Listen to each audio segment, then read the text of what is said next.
Minasan, konnichiwa. Welcome to another session of Have a Coke and Tea with the Society. Today, we are in for a special guest as we launch our Asian American Heritage Month and highlight some of our Japanese and Japanese American members, part of the Society. My name is Yoshi Domoto. I'm the Executive Director of the Japan America Society, and I am enjoying a nice tea today as kind of a rainy day, so kind of warming up. But we have a special guest, Miss Ellie Tsuchiya. Tsuchiya-san, what are you enjoying today? I have a nice mugicha this morning, nice and cold. Nice. Well, Tsuchiya-san, Ellie-san, tell us a little bit about yourself and what type of work you do. Yeah, thank you so much for having me today. My name is Ellie Tsuchiya. I'm a first generation Japanese American, and I actually grew up in Sarasota, Florida. So a small beach town, well known as a retirement community where lots of people go to kind of spend warm, their final warm days over there. But I came up to Atlanta for college. So I went to Georgia Tech, not for engineering actually, but for economics. And then I also got a minor in Japanese and studied at Waseda University for 1 year as an exchange student. And then I ended up staying here after college. I loved it so much, and I ended up getting a job with the Metro Atlanta Chamber of Commerce and Economic Development. So work very closely with people like the Georgia Department of Economic Development, which I know you have great connections to, and also utility companies too, who are engaged in a lot of economic development in Georgia. So really, my primary job is to help recruit companies from around the country, around the world, to do business here. And then I also help expanding companies grow too. So I like to connect people to different networks, resources, if there's any financial incentives that they can get, things of that nature. So it's really to just help the business ecosystem grow. Wonderful. From Sarasota all the way to Atlanta, right? So, but our family loves Sarasota, especially actually my son. Oh, really? Really big into manatees of all animals. Yes. I know there's a small aquarium in Sarasota with the manatees. So we've been there just a couple of times, but we really enjoy spending time there. So, That's so awesome. maybe you can talk us a little bit about, I know you said you're first generation Japanese, but tell us a little bit about kind of you growing up in Sarasota and kind of your connection to Japan and then to the US, of course. Yeah, so I was basically born and raised in Sarasota. Only my parents lived in the US. So, whenever I went to Japan, it was really to see all of my relatives. That usually only happened in the summer, when we could take summer vacation. And my parents, for most of my life, owned a small restaurant business. So we started out as kind of a small mom and pop shop called Kazu's Sushi and Asian Bistro, where we had sushi and, your standard kitchen, like rice bowls, noodle dishes, appetizers. And it was a really small restaurant, maybe like 6 tables. So we did a lot of to-go business there. And so we had that for several years, and then we kind of graduated to a different concept. And the second version was craft beer and sushi and a little bit of music as well. So my dad actually came to the States to pursue jazz music, and he went to Berkeley for a little bit, did some jazz studies. He did not end up doing that professionally as his full-time job. But anyways, for this second version of the restaurant business, he loves craft beer too. So that's why we had the craft beer. We had the sushi still. And then he would also sometimes play gigs in the corner of the restaurant with a couple friends in town. So it was a great way, I think, to kind of bring all of his interests into one concept. And it was, I guess, a little bit easier too, because we were open it was a later hours, so it wasn't like a full day of working. So yeah, that was kind of, I grew up in the restaurant business, always helping my parents with really anything that they needed at the restaurant. And now that I think about it, I did have a lot of Asian friends growing up, although many of them were maybe half or adoptees. So at the time, I think I felt like there weren't a lot of people who shared my first generation experience, but now that I'm still friends with many of the people from Sarasota and actually have a lot of Asian friends and a lot of, I think, commonalities that we share now in later life. So I guess that's a little bit about my background. Very nice. Well, it sounds like a very fun, entertaining kind of upbringing with music and food and kind of all about family, right? So I had I guess, similar experience. I was born in Japan. My father is Japanese, my mother's American, but we moved to the States when I was young. And I think I had kind of similar experiences, kind of going back to Japan every summer and trying to kind of find my way here in the U.S. too. So, but yeah, us Japanese Americans, we have to stick together, right? So, yes. Yeah. Well, tell us a little bit about your hobbies. What do you do on your spare time? I know you do a lot of important work with the Metro Atlanta Chamber of Commerce, but you do so much within the community too. So tell us a little bit kind of what you do outside of your daytime job at the chamber.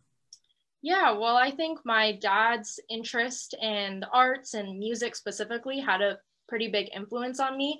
I was never a musician, but I did get into dance in about middle school. So I did ballet for a long time, was pretty serious about it. But if you know anything about ballet, it's like very hard on your body and a lot of, kind of rules and, it's a strict practice. So I kind of transitioned out of that into jazz, contemporary, continued doing that through college, and still do that now. And so I stay connected through studios, or sometimes there's opportunities with local choreographers. So right now I'm part of a group. There's actually an all API cast, and we'll be doing an outdoor performance in June. So yeah, it's been great to be involved in the dance community here. I definitely think it's a strong one. In addition to that, I like to just have a lot of craft projects going on. Sometimes when an idea strikes me, I'll get my watercolors out, or I like to also just work with whatever materials I can find in the house. I try to steer away from buying too much stuff and just kind of bring things together to make an idea that I have. Other hobbies, let's see, recently I've been involved in an organization called Collaboration Atlanta. So they are a group that works to empower and elevate Asian American creatives in Atlanta. And so recently have been working on a community project with them. So those are all ways, I think a lot of it is arts and culture related, but definitely like to stay creative and really like being around people who like making things. Very nice. I certainly commend your balance in your life. I guess during the day you do a lot with business and business development, economic development, but then in your spare time you do so much within the art community. So tell us a little bit about, I guess, collaboration and this special project you have going on for Asian Heritage Pacific Islander Month, in the month of May. Yeah, so collaboration started in Los Angeles actually, and now there are chapters all around the country. So right now I'm working with the local one here, and they've actually been up and running since 2008. They've had a lot of different conferences, different workshops. I attended one with Chika Takai from the Atlanta Hawks. She led like a dance workshop one time, so I went to that. They've done like pop-up galleries to help promote Asian American creatives, sell their work. So yeah, they've done a lot of stuff, but I recently joined the team because, in this pandemic world, we were looking to create some kind of virtual opportunity for people, because we most of the events we'd been doing had been in person. So looking for some way to still engage our audience and members in a creative way. And so what we came up with is this project called Mend. So, basically what we are asking the community to do is to submit some kind of visual image. It can be, as simple as a photo, or it could be an original work. It could be a quote, a recipe, anything that really speaks to you as Asian American, Pacific Islander in Georgia, represents your values and kind of your experience here. And what we want to do is take all of these visuals from the community, and we've actually hired a local artist named Ting, and they will create a final work based on all of these submissions. And so the message is that, even though there are so many diverse stories, all different experiences, there is a collective theme and story to be told with Georgia AAPI community. And so, we're really excited about it. We're still collecting submissions right now. And this whole project is also really in celebration of AAPI Heritage Month, of course, which is this month.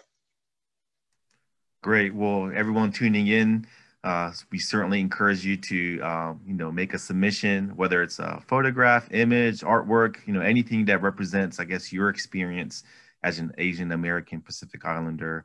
I think art is a very powerful way to be able to share messages. And then certainly with all that's been happening, sharing our message of hope and resilience, I think is more important than ever today. So Ellie-san, can you tell us a little bit about how do people make a submission, the website, and kind of how do people learn more about the project? Yeah, of course. So the project really lives on Instagram right now.